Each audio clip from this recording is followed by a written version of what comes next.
Jay, are you able to check that the live stream is happening?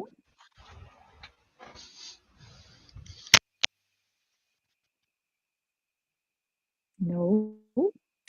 Yeah, I'm just having a look. Sorry.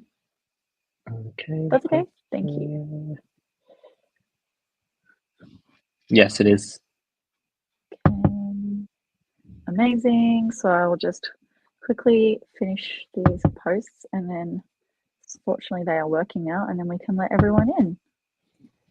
I just realized my camera looks like it's all thing done. follows my head around. It's really scary. Your camera's what? Oh, it's following your head around? Yeah. It is a bit unsettling. Is that a Jitsi thing? Okay.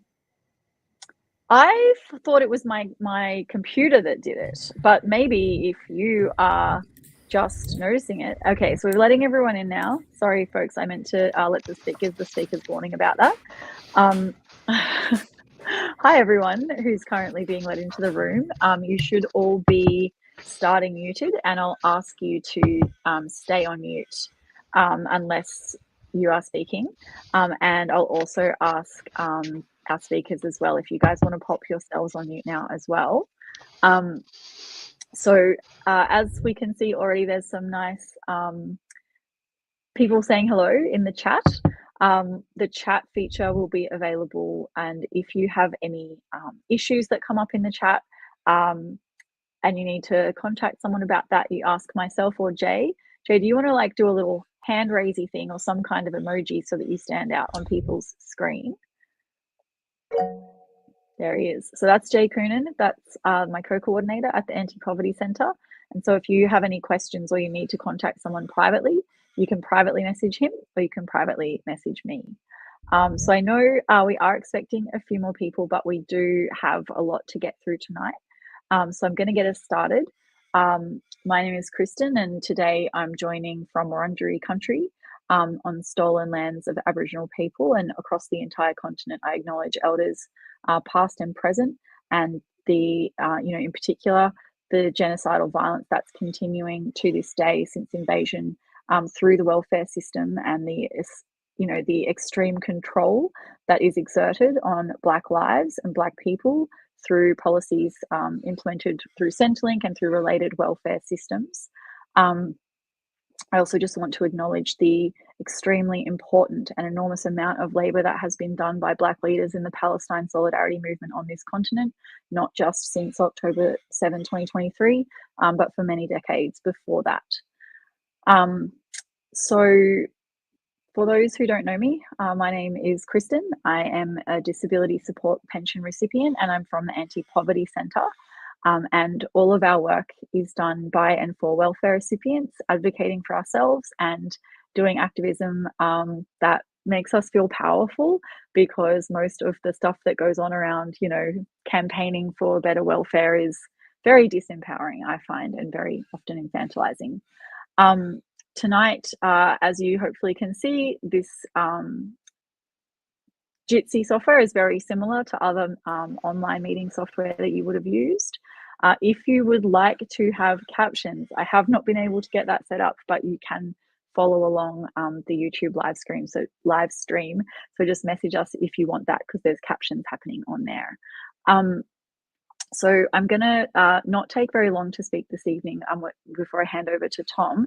But as everybody knows, it was 5 years ago, Saturday, just gone, that Scott Morrison announced that JobSeeker would be doubled, and a number of other payments, including the parenting payment, youth allowance, Oz Study, and other payments were increased by $275 a week. So myself, I was one of the people who didn't receive the increase, and one of the things we did at the time when I was at the Unemployed Workers Union was actually first start campaigning to keep the rate at that level, but also to extend the increased payment to other welfare recipients, and also to extend welfare payments at all to all of the people who were excluded, particularly people who are not citizens and were here on visas where they were living in Australia, but they were left with no support. So first, we're going to hear from Tom, who's going to talk to us a little bit about Why exactly would a conservative ghoul like Scott Morrison decide to be nice to people who need Centrelink payments? Then we're going to hear from Sin, Cheyenne, and Avery, who will kind of just, say whatever the hell they want actually about whether it's personal or structural, what was happening at the time, what is happening now, what this all means for people who are on payments or were on payments then.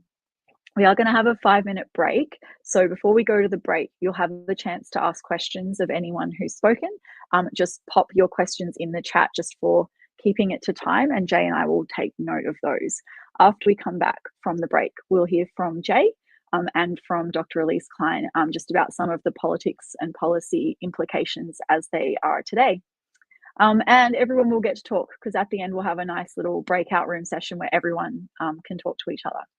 So that's all from me. I'm going to hand over to you now, Tom. And yeah, give us your reading the tea leaves on Scott Morrison. Thanks, Kristen. Yeah, so what I recall of what we were dealing with at the time with AEWU, we didn't really think of it as a politically intriguing topic. We were just kind of like, yay. But it is interesting. And having reflected on it and, lived through it, it was an extremely beneficial time, and I'm still using a lot of the stuff that it allowed me to buy in my work currently, so that's great. But yeah, so what he said about it was like, I looked at the article today, it's like, we will be supercharging the safety net. I was like, oh man. And what he also said was, we will be supporting the most vulnerable to the impacts of the crisis. So this is the man, the mind of the man we're about to occupy, the man of the mind. Yeah, like, so true. But I guess the first thing people say about it that I've heard the most is like, you didn't want Liberal voters to figure out how bad the Centrelink system is. It's like, yeah, no, they know, most of them, like pretty much everyone has a bad Centrelink story. That's my main takeaway from talking to so many people around the country about this stuff. It's just like, I mean, coalition stuff has got robo-debts and that sort of thing. Like COVID was just like, it was going to be an economic catastrophe for literally everyone. And like society might have collapsed. Therefore, that is a political issue for the government of the day. If that happens on their watch, it's not much to brag about. So he supercharged the safety net. But yeah, like they were getting, this national cabinet, everyone's getting briefings from health and security services about civil unrest and crime and social cohesion, TM, because there was like lines outside Centrelink queues. It was hugely contentious, and obviously like potential for low income people to be exploited by malicious foreign actors and white supremacists and criminals. I'm sure they would have been saying all that stuff, and the propensity to be exploited by someone in exchange for $20, something we've all been through at some point or other. And if you're a younger person, $20 is what you may know as $50 these days. So yeah, so these are problems that exist anyway, obviously, but COVID had the potential to supercharge, as Scott said. Prime Minister Scott, how funny is that? We had a Prime Minister named Scott. But yeah, so they were trying to do this big emergency response, and the system is just like not set up for it. Like you need universality. That means speed in a crisis. You can just get money to people immediately. So they found themselves with a social security system that they needed to use for that purpose, but it doesn't to provide any security to society. Definitely not in the way it was intended. Like over half a century, governments have re-engineered it so that the support is secure from society. So they had to deal with all this dumb stuff, like the targeting regime. Everyone's always bragging about that we have the most targeted welfare system in the world, but it's all this what that means practically is that there's a huge income cliff between stable employment around the median wage and the dole. Other countries have insurance schemes that soften that. We have this huge means and asset testing, which is super annoying, and just takes lots of time. There's arbitrary waiting periods, and so they just had to suspend all of that. They needed cash in accounts ASAP, and that's literally what they're supposed to be doing the whole time. and they were just like, oh shit, we have to do it. or like, yeah, like it's like all the studies of it are just like, yeah, give people money. There's no downside. There's no hangover. It's not have it for me. Go for it. But more like where the Morrison game comes in and what was relevant politically and what he spied an opportunity about was, you know, his reforms changing it from New Start to JobSeeker. But what they also did was end a lot of the allowances. They ended the sickness allowance and the widow allowance, the partner and the bereavement allowance and the wife pension. I didn't even know about the wife pension at the time. Like you might notice nobody talks about these anymore. So obviously he was very successful there. Like we're not even talking about them right now because I have to move on. Like, but yeah, like he had to do it. Imagine if he hadn't done it. I'll just leave it a counterfactual, right? Like, imagine if we were unlucky enough to have like a vaguely organized political right wing and like the implications of vaccination and transmission rates and Facebook swap conspiracy and what would the 2022 election have been like? Would Dutton have rolled him? Like, would Albo have won? Prime Minister Bill Shorten? Like, he had to do it. He didn't have a choice. Anyway, thank you. Thanks, Tom. Yeah, it's really actually good. It's something that falls out of my head all the time too, actually, that they already had legislated all of those changes to collapse so many payments into one. And then just as that was about to roll out, COVID hit. So it was a really good opportunity for them to just have some money, look the other way. It's fine. Yeah, that's the effects right. don't show up Helen, until much later. Anyway, thank you. Yeah, I can see Helen, and we do have some questions. Helen, I can see you popped your hand up, but if you could just pop your question in the chat, that would be awesome. I'm now going to hand over to Sin, who was on payments at the time, and they can talk a little bit about what that was like, what it's like now, and anything else that you'd like to say. Sin, take over.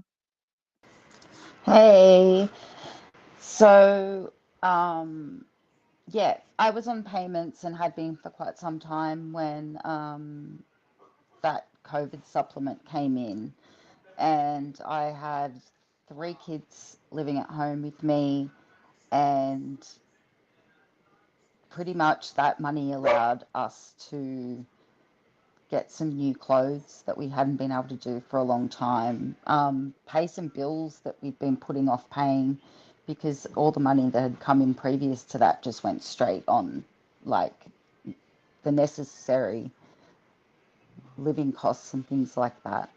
But one thing that I've really moved into since is mutual aid, because that's become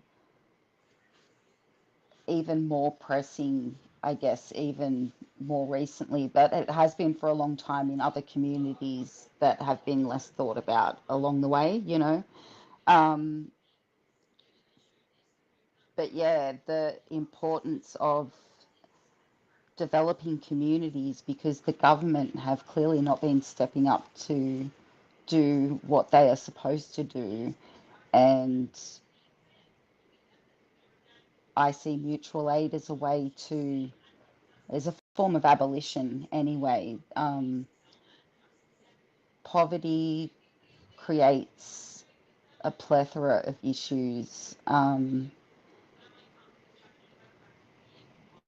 and I think that as a community we can help alleviate that for each other by reaching out to broader community through mutual aid, so that people that do have more can step up and help and actually start seeing the impact of what these low payments are doing in people's lives, you know, because I got work during the supplement that allowed me to be able to find a job. But now I'm back in a position where I am not well enough to work, and so therefore back on payments, and so have taken an even bigger drop in income from having work income to having no work income. And I personally can't rely on the government, and nor can a lot of black fellas, people with disabilities, refugees, anyone like that can't really rely on the government to step up. And that's I guess, what the government of a colonial state does, right? It doesn't do what it really should do. So, yeah, everyone support mutual aid. Start sharing mutual aids that you see and start networking in mutual aid, because this is a way that we can help alleviate this, because the government are not going to be doing what they should anytime soon, and that's really unfortunate, but that's just a reality. So, yeah. Thank you, Sin.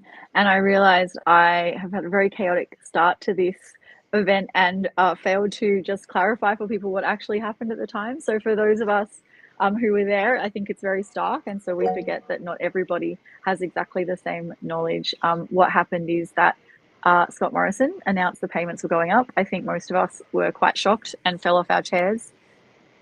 In April that year, those increased payments started coming through for some welfare recipients, not DSP or carers or age pension. And on July the 2nd, I believe, so just a few months later, Frydenberg announced that they would be taking away the supplement. And they did that in 3 phases. First phase being on, I think, the 28th of September, then the 31st of December, and by the 31st of March 2022, payments had fully, the supplement had been fully removed. So this was a temporary change, but yes, a significant one, even in that short space of time. Sin, as you talked about, quite a lot happened. And I think I always find your mutual aid work so helpful for me to remember that there's all of these things we need to do to stop these structures harming us in the way that they do, but there are things outside those structures we can do to directly alleviate harm for each other. And in 2020, I really feel we saw a big increase in the amount of material and other forms of solidarity coming from people who are better off towards welfare recipients. So I realise we're getting slightly behind time, but that's okay. We've got plenty of time. We'll catch up. So Cheyenne, if you would like to take the floor and let us know your reflections on what was happening in that year and sort of what's happened since. Hi everyone, my name is Cheyenne. I can remember very distinctly the changes that happened when I started getting an extra bit of money. I have been on the system for a long time. My mum is on the system and has been. We've been in and out of homelessness all childhood. So for me to get something a little extra was huge. I remember it impacted me a lot. At the time, I remember, gosh, I was finishing year 12, but I had dropped out, so I was in a VCAL, which isn't called VCAL anymore, but basically I had just 4 subjects. And so I was a student trying to learn my driving license. So I was L2P, I was doing that. And I had a huge anxiety disorder. I had huge depression. My mum was heavily unmedicated and heavily it was a lot, and that money gave me freedom. I was able to contribute to the house, feel like an actual member of the house, buy decent food. I wasn't just living off cheap sausages all the time. I was actually making myself lunch for school. My mum actually let me use her car quite a bit, and so I felt like I had my own insurance, knowing that I was using a car that wasn't my own, that I could take care of it if I needed to, and I wasn't doing my mum over with doing that. It actually helped me move out eventually, which was huge. I'm not someone to live above my means. I don't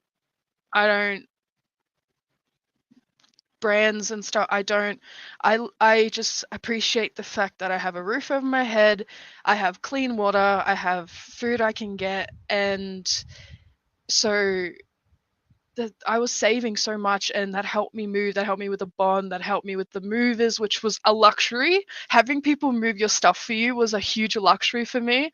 It helped me get a car. because I saved so much. It was huge. It helped me get a computer so I could do my freelance, so I could do my graphic design, which helped me get into TAFE because I didn't have to have nothing to use. So it was huge. I didn't realize the impact it had. So growing up homeless, but it felt like a band-aid on a huge wound. Like, it felt so superficial from him. It felt like I was given a toy and then it was taken away. And it's like, and then it also came across with a bit of like, this should do you. Like, good, like this should be fine. Like, $7.50 in the grand scheme of things isn't that much, like it helped a little when you knows how to use it, but it's not that much, not even nowadays. So yeah, I felt like it kind of came with a bit more of terms and conditions than we'd realized. And I think it says a lot about Scott than it does about us who need it. Yeah, I think that's me. Thank you. Amazing. Thanks, mate. Yeah, that's a really good point. There were many mixed emotions. It wasn't just pure like gratitude, right? Because it's like, you fucker, you could have done this anytime. What are you talking about? Okay, thank you so much, Cheyenne. We're going to jump over to Avery now, and then I think I've popped a message in the chat, folks. If you do have any questions, let us know, and if not, I've got some. So Avery, take it away. So at the time that the supplement was announced, I was on youth allowance. I was studying. I was on the, I guess, student youth allowance, and so we originally actually weren't quote unquote supposed to receive the COVID supplement, and it was only after pressure within the community that the government kind of folded and added student payments into the list of the payments that would be receiving the COVID supplement. The main, I guess, two kind of sets of feelings that myself and other people I know had with the supplement was relief and anger. Relief because it is the first time for so many people that they had not been living in poverty. Like it was the first time I had ever not been in abject poverty in my life. But anger because they had been told time and time again from like everyone that the payments were inadequate, and they were becoming more and more inadequate as the years went by. And the only thing that seemed to actually do anything was this major health crisis. For me, it was very relieving for me. Like as many people here have said, I was able to pay for like my rent and my bills. I wasn't having to do that money shuffle, whereas kind of like having to figure out when bills are being paid and figure out how to work money around that. I know one thing that I absolutely hated was standing in the supermarket with a calculator, or like with my phone on calculator mode, being like, this is how much money I have and this is how much I'm spending. And so having to be like, if I get this and this, then I can't get this. And the COVID supplement really helped alleviate some of that stress, because it's like, I don't actually have to think, like I still have a budget, but I don't have to think too much about what's going in my trolley. Yeah, it's like, and compare that from then to now, that has been cut quite a lot. There was a $50 increase as the supplement ended, and then a $40 increase by the Labor government a couple years ago now. And that isn't enough, considering the cost of living has skyrocketed. Like, the cost of groceries has increased by too much, and the cost of rent and everything that we have to pay has gone up substantially. And yet there hasn't been, like, there have been notional increases to the payments, but it hasn't been anywhere near enough that it actually has helped. And it's put people in what feels like a worse off condition than they were before 2020. Yeah. Avery, that's actually, so I've started to get a couple of questions through in the chat, folks, and thank you for those. One of them was actually about that exact point, so we might pick up there, Avery. So essentially, the numbers we were talking at the time, I think this is all correct. Still, please correct me if I'm wrong. Tom might know the numbers off the top of his head too, but I think we got an extra $275 a week on JobSeeker, and that was doubling the payment. So now so at the time it was $275 a week below the poverty line. Now, 5 years later, we're $220 a week below the poverty line. So people go, oh, gap gets smaller, yay. But as you said, Avery, it actually, like, in practice, in day-to-day life, that money actually feels like less. And I hear that from people all the time. So I was wondering, Cheyenne or Sin, if you had anything you wanted to add to that about the difference between then and now in, like, how far you feel that payment goes, whether or not it's technically closer to the poverty line or not. Cheyenne? It doesn't go. It will never be enough. There's one thing I have learned in this world, there's never enough money. Like, it will always be more expensive, and everything will be like health insurance, pet insurance, so much insurance, everything needs to be insured, and then there's the crazy stuff. So I think the money shuffling thing is so real. But it's hard because it's such a hard, I think it's a really hard thing because you can't put an exact price on help, on living, on being able to, like, because we all have different tolerances, right? We all have different, I don't know. I think that's why we can't agree on other than just we need help. Thank you. And Sin, did you want to weigh in? I've got some more questions, but I'll see if you want to chime in first. Can't see them on my screen. I feel There they are. yeah, it's definitely harder to meet the cost of living now. The difference for me back then, besides the COVID supplement, was that I got family tax benefit as well, so that cushioned things a bit more, but still had 3 more mouths to feed. But now, like, rent is a lot higher. My payment doesn't cover 2 weeks' rent even. So I would say I find it a lot, maybe I find it a lot harder because I've come from earning actually pretty good money until I had to stop working again. And I think that transition is a lot harder, I think, than probably going from the COVID supplement to no COVID supplement. But the COVID supplement would be really nice now, So, yeah. Yeah. And yeah, Tabitha's made a good comment in the chat, which is, I think the saddest, oh, hang on, it's just dropped off my screen. Wait, there it is. Tabitha says, I think the saddest thing I'm taking from all of this is that we're grateful for a rise up to a poverty line. It was a temporary minor relief, and we've been conditioned to be grateful for small mercies.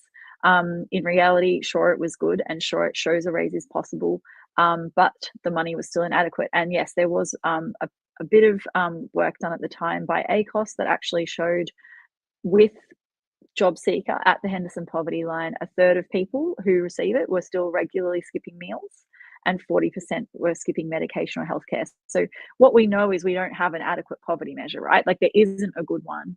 And the ask to have payments at the poverty line is a temporary thing. It's like the triage is get it to that level. Then we have a bit of breathing room to figure out what's a really fair and adequate payment. We have so many questions coming in. I'm just going to quickly jump to, okay, we have one for Tom that I'm going to come back to at the end because it's slightly off the topic of this one, but thank you for that question, Shane. So just prior to COVID, there was more pressure to increase JobSeeker to a livable rate, and now it feels like there's none. Does anyone have a thought on why that is, or is it just like, wow, what's going on, Avery? So I feel like there is still that pressure from I know we're still trying to exert that pressure, but a lot of kind of the general public's pressure, a lot of that went away when Labour came into power. They campaigned on this "nobody left behind" slogan, basically, and there was a little bit of hope from people in the community that they were going to do something that was more than like $40, which is less than what the coalition basically gave us. But that a lot of that has kind of gone away because Labor has seen a lot of that pressure and that drive from some people has gone away because people kind of went, well, Labor's the more progressive party, and so they're in government, and so they're just going to do something. And so I know we certainly did not fold to Labor coming into power, and we did keep that up because we know that there isn't that much of a difference, at least materially, between those two major parties. But that's where I think a lot of that shift has come from. Although I do feel that there has been a permanent shift in the whole landscape where people are more willing to hear about hear what we're having to say. Anyway, I'll let Tom respond Jump on if he in, wants Tom, to. and then we'll give people a couple of minutes breather. And I am taking note of these questions, guys. So if we haven't got to yours yet, don't worry. Tom, do you want to jump in? I just wanted to add to what Avery was saying, is like what you're describing, Avery. That's a thing that happens under Labor governments. Is like people stop donating to charity. Like, no, it's cool. Don't worry about it. Because it's a less compelling pitch when you're fundraising. Like, I work at a charity. Like that's just kind of the deal. But also in terms of why it's not on the political agenda anymore. Did everyone remember a couple budgets ago when all those Labor backbenchers were like, "Rah, raise the rate, rah, rah, rah, rah, rah"? Wonder what happened to that. I think they were pulled into line, and now we don't hear from them on anything ever again. And not on welfare, by the way. While we've got you, Tom, did you want to quickly just go to Shane's question? He said, your advocacy during the Robodebt Royal Commission was amazing. What is your post-Royal Commission viewpoint? Now, I know that is an hour-long, if not more, conversation of itself, but can you give us a very tight response to that, and then we'll let everybody have a breather. It's better than a kick in the face, but not by much. Like, I think that I just plagiarized that from Rick Morton. But they asked him, like, what's the Labor government? What's the deal, buddy? Like, yeah, that's how I feel. Like, the most basic stuff, but that it would be really easy, but it's just like slightly politically contentious. They're like, no, we don't want to do it. So they just, they lied about how many recommendations there were in the report, which is a thing you can read on the website. Like, that's how much they care. Yeah, thanks, Tom. So folks, we did build a little break into the agenda just so that we can all like have a moment with our camera off and a bit of a moment to pause. So we do have more time, obviously, to hear from Dr. Elise Klein and from Jay when we come back, and then we'll have some more time for questions. So do feel free to pop them in the chat as well, and I'll gather those. But for now, we're just going to turn our cameras off and put ourselves on mute until about 8:05, and we'll see you back in.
Hello, everyone. Hopefully you're all ready to come back. So I've just seen you pop your hand up, Rini, but if you just want to chuck a question in the chat, that'd be awesome. I've seen your comment about if there's not a real increase in the budget, and not to get ahead of it, but I have a feeling we will not be seeing a real increase. If we're lucky, we'll get some crumbs with a pissy rent assistance increase that won't help anyone. But yeah, I think that in the middle of this year, we're organising a conference with Anti-Poverty Network Queensland and AUWU and Anti-Poverty Centre and Anti-Poverty Network South Australia and the Community Union Defence League. And that'll be in June. And it really is going to be like, okay, let's regroup, right? How are we doing organising? How are we doing mutual aid? How are we raising our ambitions, which also goes to Tabitha's comment. And I really like, I think it's Brendan from Anti-Poverty Network South Australia has recently been talking about, let's come up with a way of describing enough to thrive. And you'll see, if you've seen the artwork for this event, that it says it was maybe something about breathing and thriving, and that's the kind of language we'd like to use and the kind of amount of money we'd like to be talking about to have everybody thriving. So hopefully everyone who wants to come back is back by now. And so now I'm going to hand over to Dr. Elise Klein, or Associate Professor Elise Klein, sorry Elise, to demote you, who's going to talk briefly about what the natural experiment of COVID was. And Elise is also a director of the Australian Basic Income Lab. So go for it, Elise. Thank you, and thanks everyone for speaking before. I just want to acknowledge I'm unceded Ngunnawal land. I really moved by everyone's expertise just now. So I'm just sort of thinking about what's useful for me to say. I guess I think in terms of what this sort of public policy sort of moment was, I think there's a few things that are interesting, really significant about it. There's people, and I'm one included, that think about it as like a move towards a basic income. And I see them comments coming through in the chat.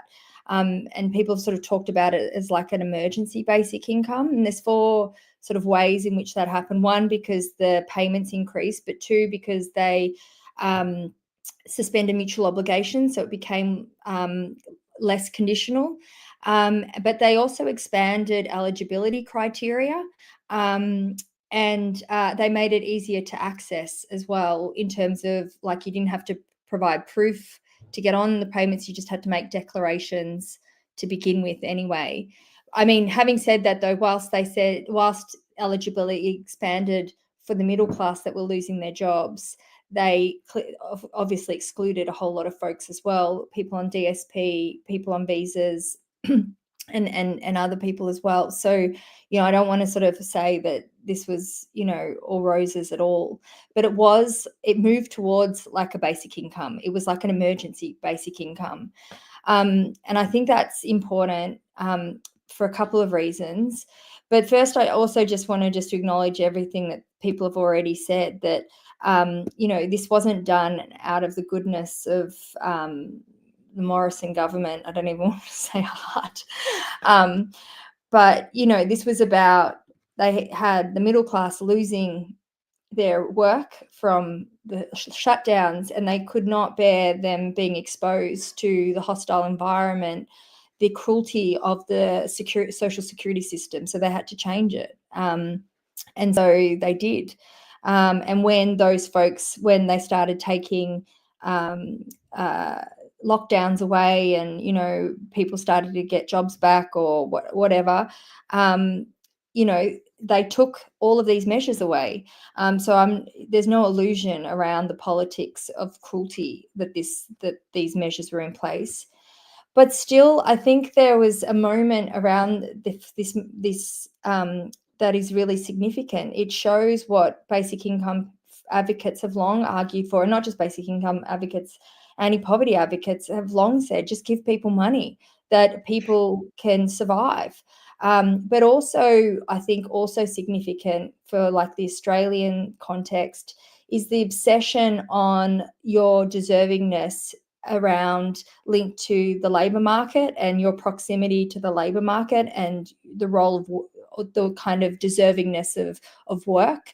And I think this is really important because you know, one of the ways that Scott Morrison took it away was he started, you know, talking in the media around it's becoming a disincentive for people to be in the labour market. I remember this interview that he did. He said, you know, people are not taking work now because they've got these payments, which actually all the research at the time, and some of mine included, was very, very clear that actually when people didn't have their time wasted on mutual obligations, treated like rubbish, and badgered by employment services, and had a bit of cash to be able to like do bits and pieces, people could better engage with the labour market if they could, or, you know, it helped do the work, unpaid work that people are already doing. Like it just helped people. So this idea that you have to treat people mean to like compel people into the labour market was really disproven. And that's, I think, really significant, because that's like ideology that's so deeply embedded in the Australian psyche. And I think this you know, natural experiment, this move towards a basic income really disproves that's actually not true at all. And I think that's important because I think that sort of piece around deservingness, undeservingness, that's like that haunts I think settler society is it needs to be broken. And I think there's something about this period that really unpicks a lot of that ideological position. Thank you so much, Elise.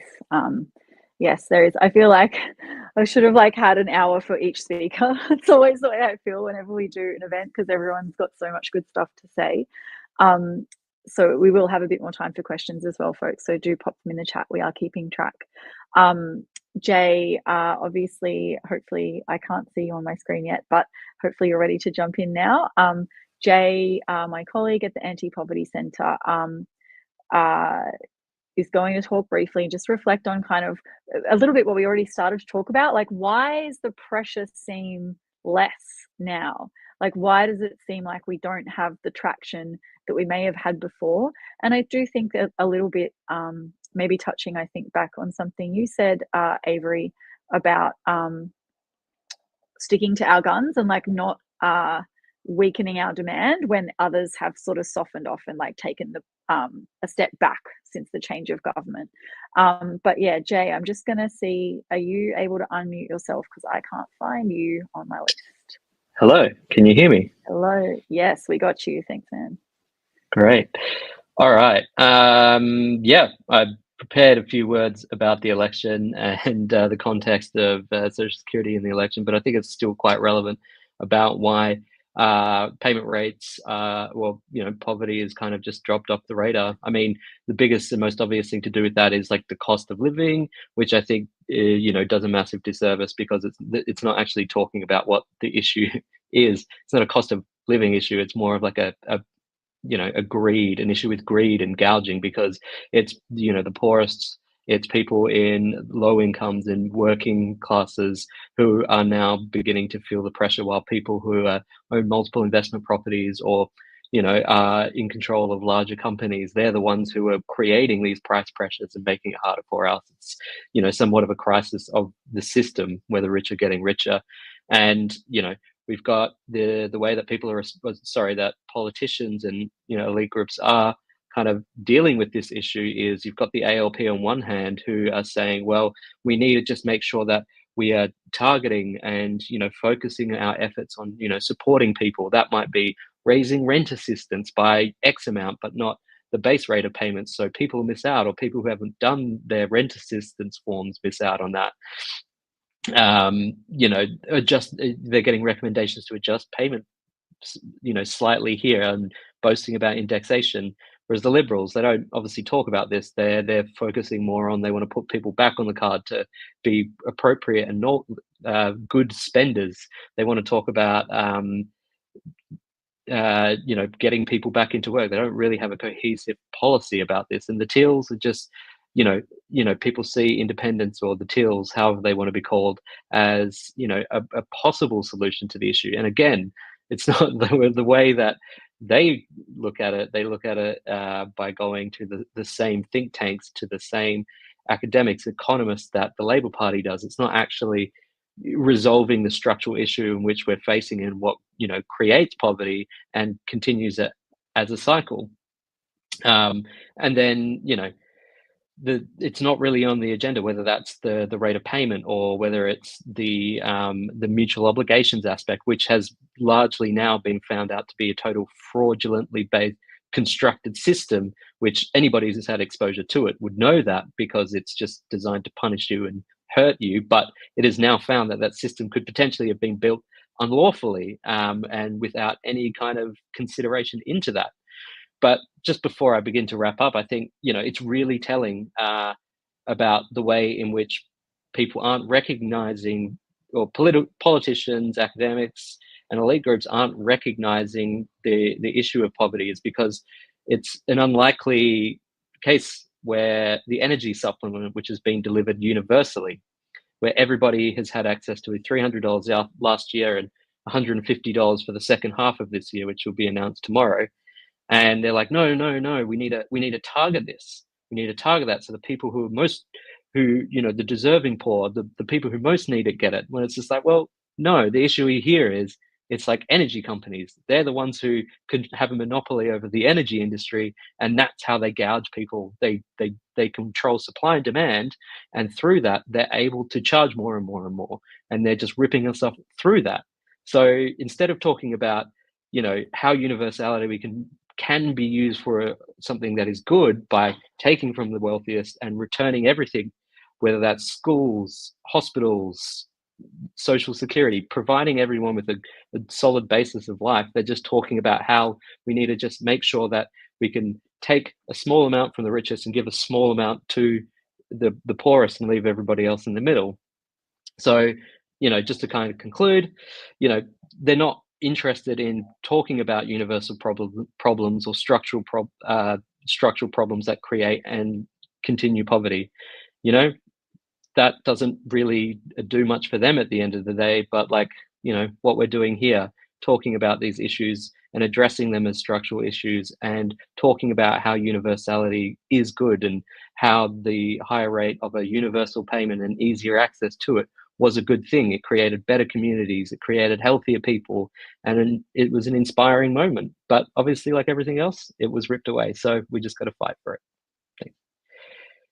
Thank you, Jay. And I think one of the themes that's come through in almost everyone, maybe literally everyone's contribution so far, is the idea of what we call for shorthand work, but it's not really the only kind of work. We're talking about waged work, right?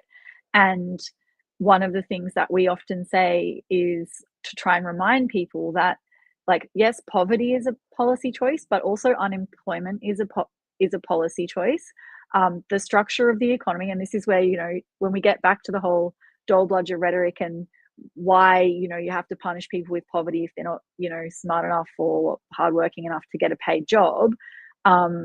Well, okay, if the government decides that they have to have 4% of the working age population unemployed for the sake of controlling inflation, which is its own level of bullshit. But if that's your frame, then why do you need those 4% of people to be unwell, to be unable to meet their basic needs, unable to participate in society? You don't. That is a choice. And I think that's whether it was the money gave people enough financial security and freedom from mutual obligations to do things to get paid work, or whether it enabled people to do more unpaid work that is not valued, or whether it enabled people to,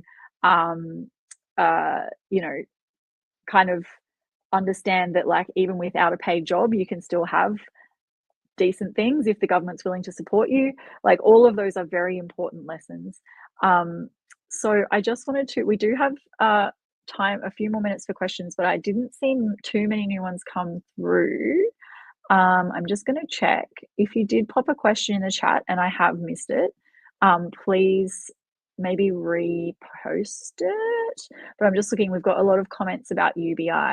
I guess what I'd be interested in is whether Avery, Cheyenne, or Sin, or Tom, whether you have any extra thoughts on that kind of theme around work and paid work and what work is and what is the deservingness of someone who has paid work versus someone who doesn't.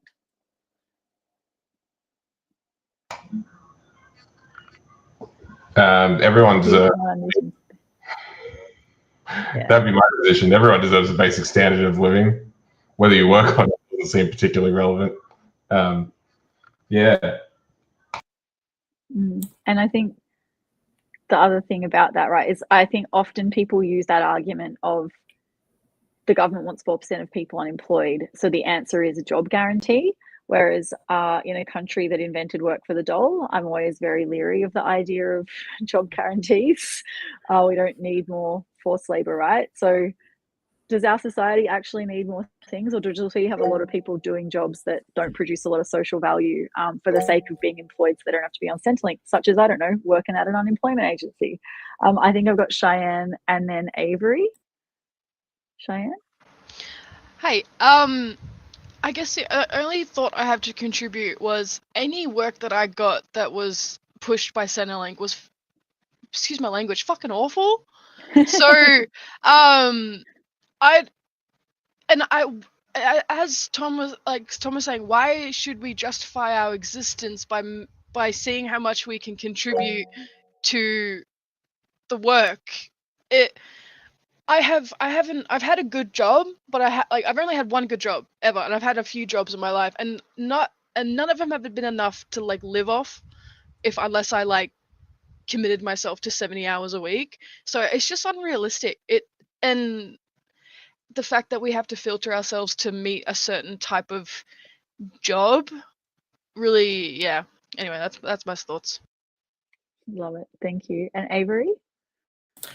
I tend to echo what everyone else here has kind of said about that in regards of, I don't think that there is or I don't think there should be a distinction between paid work, unpaid work, or even participation in the workforce in general, in order to be deserving of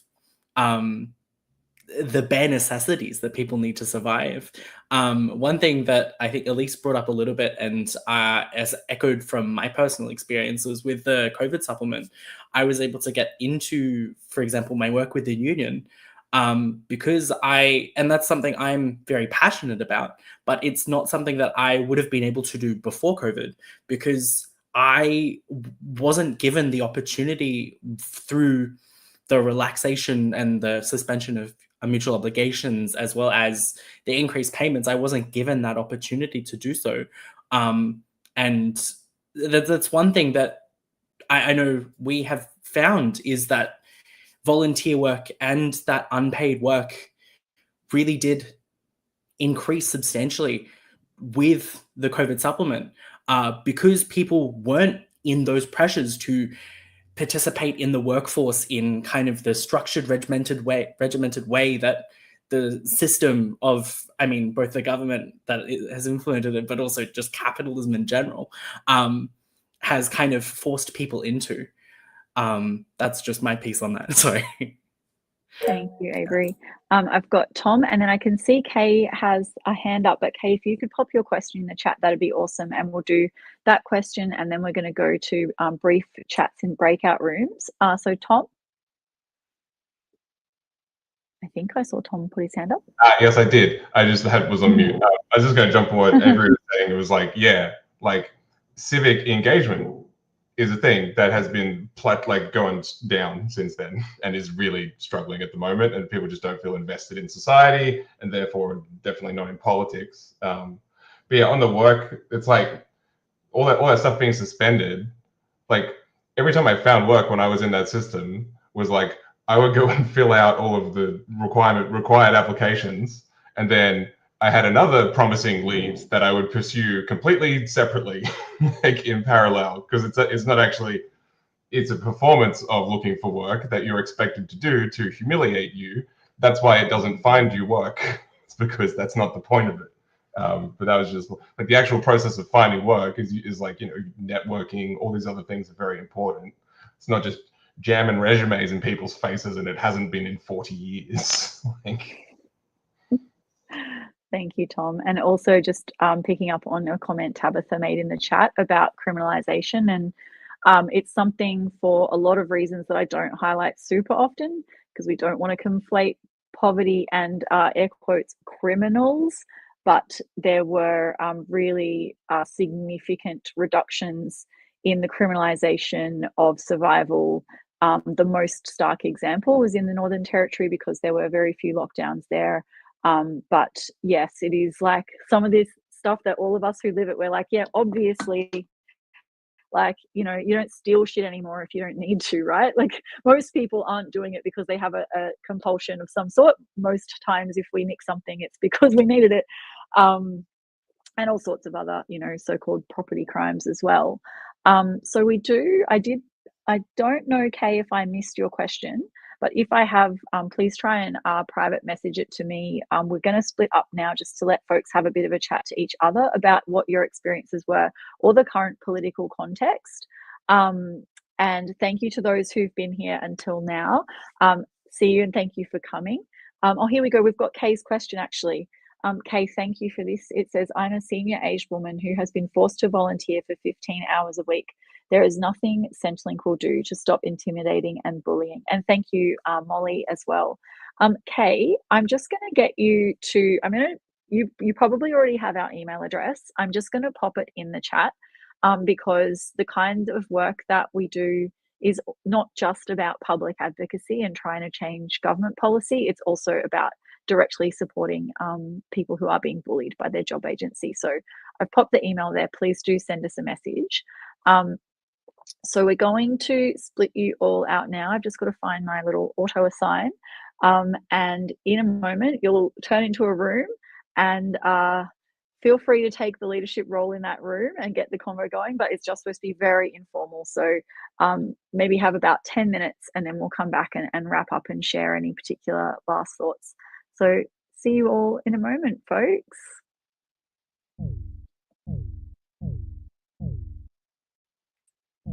Hello, Greg.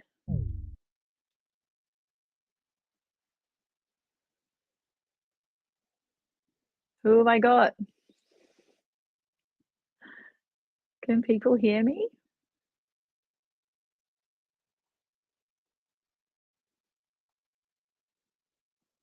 No?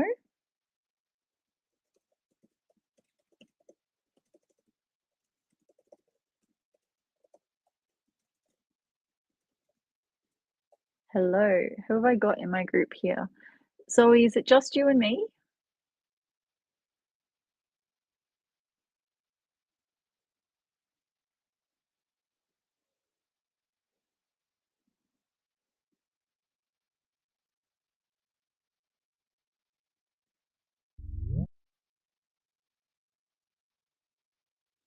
Hello? I can see someone, but I can't hear. Kay. I haven't got your audio, but I was just typing you a message. Can you hear me if you want to give me a thumbs up? Is that better? Oh, yeah, we got you. We got you. Thank you so much for your comment. I was just sending you a message to say it's if it's not the job agency, if it's the so-called volunteering place, Yep. that's fine, mate. We can absolutely, like, because the rules are so fucked, right? We can't always fix problems, but when they're bullying you, we can. And it's one of those things where if you always just go through the main helpline, sometimes you don't get anywhere, but it's really frustrating. I tried that and I never got anywhere. Yeah. Did you try before December last year? No. This was only recent in February. Okay, great. So that's like important for a few reasons. One of the reasons is that we had fed into a process about the complaints handling. And so they've redesigned the complaints handling. And so if you have had a bad outcome from using that new process, then we will both feed that back to the people who are overseeing the new complaints line. And also we can then also do direct advocacy to get them to fix your individual